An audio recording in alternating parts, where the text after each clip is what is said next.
Hello student, welcome to my YouTube channel. Student, आज हम exercise 3.2 का क्वेश्चन नंबर 3 सॉल्व करेंगे। क्वेश्चन है, on comparing the ratio a1/a2, b1/b2 and c1/c2 find out whether the following pair of linear equation are consistent और inconsistent. ठीक है, means ये जो पेयर दिया गया है लीनियर इक्वेशन का, तो हमें ये बताना है ये कंसिस्टेंट है या फिर इनकंसिस्टेंट। तो सबसे पहले कंसिस्टेंट और इनकंसिस्टेंट क्या होते हैं उनके बारे में हम जानते हैं। तो बच्चों देखो, जैसे कि मैंने क्वेश्चन नंबर सेकंड में आपके लिए बताया था, ऐसी कंडीशन जब a1/a2 not equal to b1/b2 होता है, वो होती है कौन सी? Intersecting line.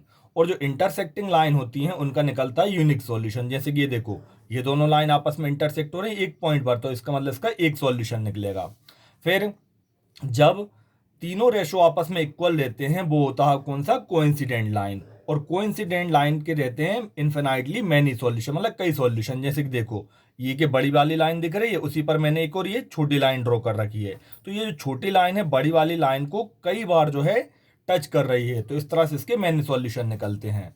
फिर थर्ड कंडीशन होती है जब a1/a2 इक्वल टू b1/b2 होता है और c1/c2 उनके नॉट इक्वल में रहता है, मतलब आगे के दो रेशो इक्वल लेते हैं, वो कहलाती है पैरेलल लाइन। और पैरेलल लाइन के निकलते हैं नो सॉल्यूशन। जैसे कि देखो, ये दोनों लाइन आपस में पैरेलल है, ये कहीं पर भी मीट नहीं कर रही, तो मतलब इसमें नो सॉल्यूशन निकलेगा।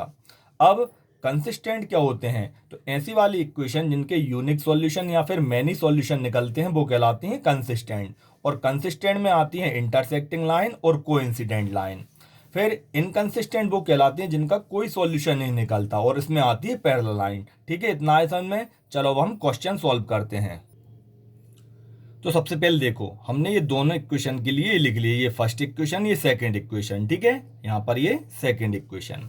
अब हमने यहाँ पे रेशो लिखे a1/a2। ठीक है, तो a1/a2 क्या होगा? जैसे मैंने पहले क्वेश्चन में बताया था, ये पहले वाली इक्वेशन का x का कोएफिशिएंट ये हो जाएगा a1, और सेकंड का ये a2 में a2 आएगा। ठीक है, अब इन दोनों का रेशो देखो आपस में कैंसिल तो होगा नहीं, तो ये कितना रहेगा? 3/2।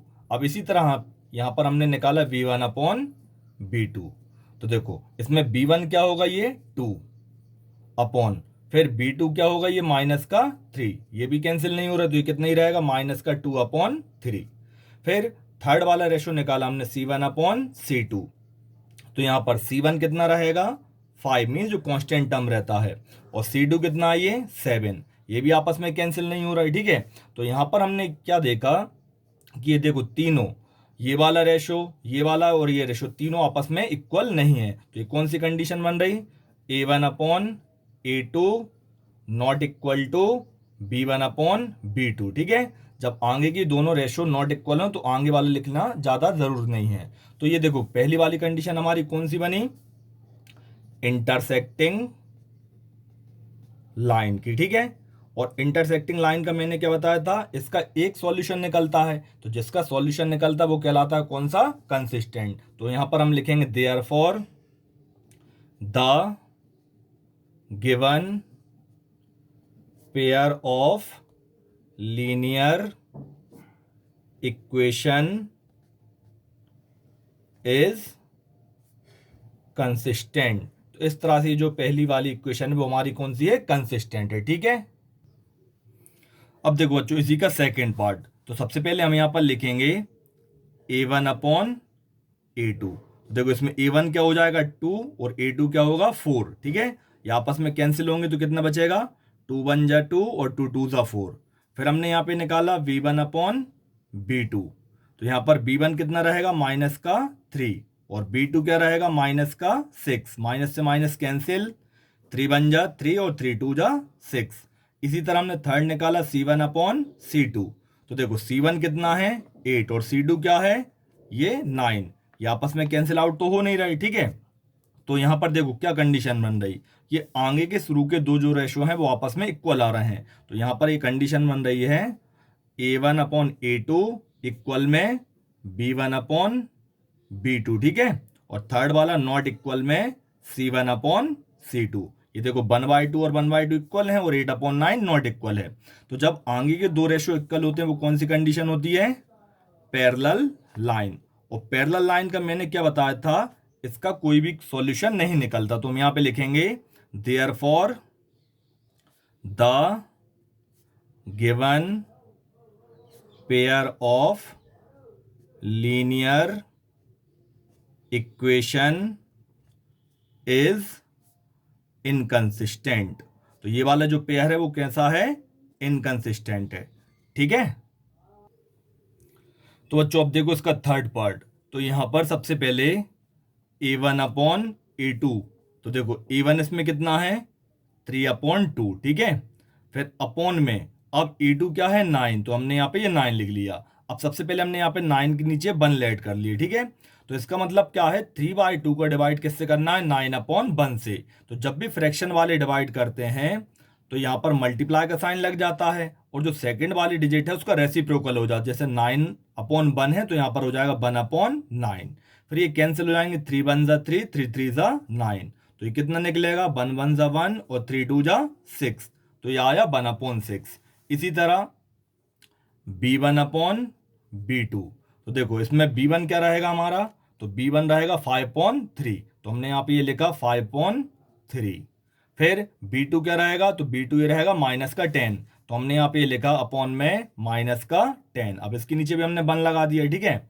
तो यहाँ पर ये क्या हो जाएगा? 5/3 इंटू -1, इसका रेसिप्रोकल 10/1 का 1/10। 5 1 जा 5, 5 2 जा 10। तो इस तरह से ये क्या आएगा? -1 और 3 2 जा 6, ठीक है।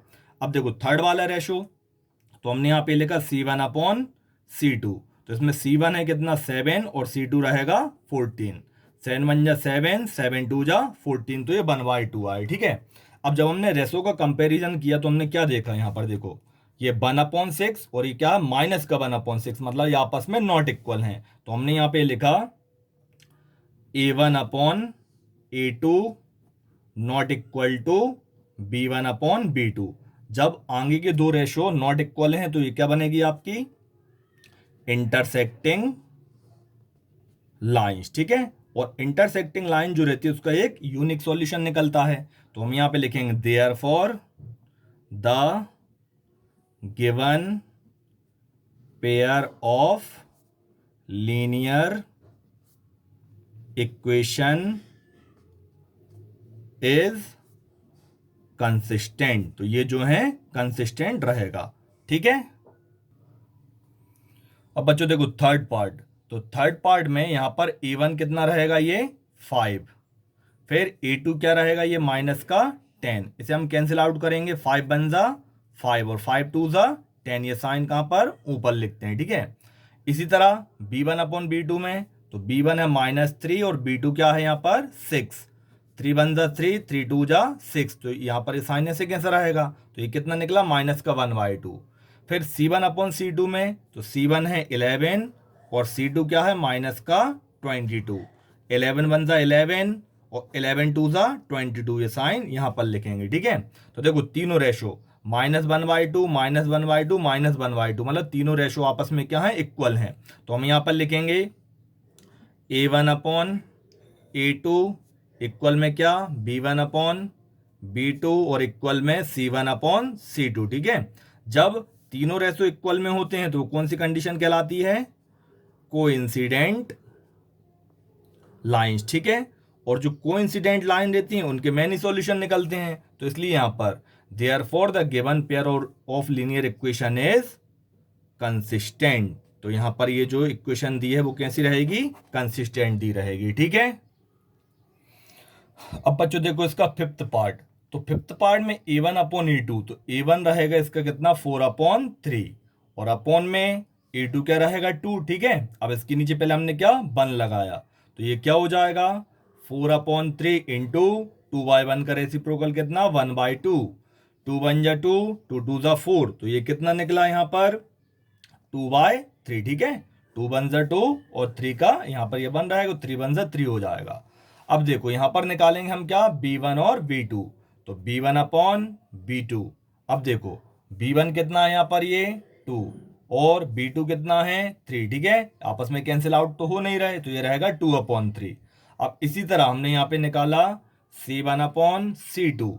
तो देखो c1 कितना है यहाँ पर? 8, और c2 क्या है? 12, ठीक है। 2 से 2 4 जा 8 और 2 6 जा 12। 2 2 ज़ा 4, 2 3 ज़ा 6, ठीक है। अब देखो तीनों रेशो 2/3, 2/3, 2/3 मीन्स तीनों इक्वल हैं, तो हम यहाँ पर ये लिखेंगे A1/A2 इक्वल में B1/B2 और इक्वल में C1/C2। तीनों रेशो इक्वल हैं, तो कौन सी कंडीशन है ये? कोइंसिडेंट लाइंस, ठीक है। और जो कोइंसिडेंट लाइन है उनके मैनी सॉल्यूशन निकलते हैं, तो हम यहां पर लिखेंगे therefore the given pair of linear equation is consistent. तो इस तरह से ये जो इक्वेशन है वो कौन सी थी? कंसिस्टेंट, ठीक है। तो इस तरह से बच्चों आपके लिए क्वेश्चन सॉल्व करना है। तो बच्चों अगर आपके लिए वीडियो अच्छी लगी हो तो इसे लाइक करना और मेरे चैनल के लिए सब्सक्राइब करना। Thank you.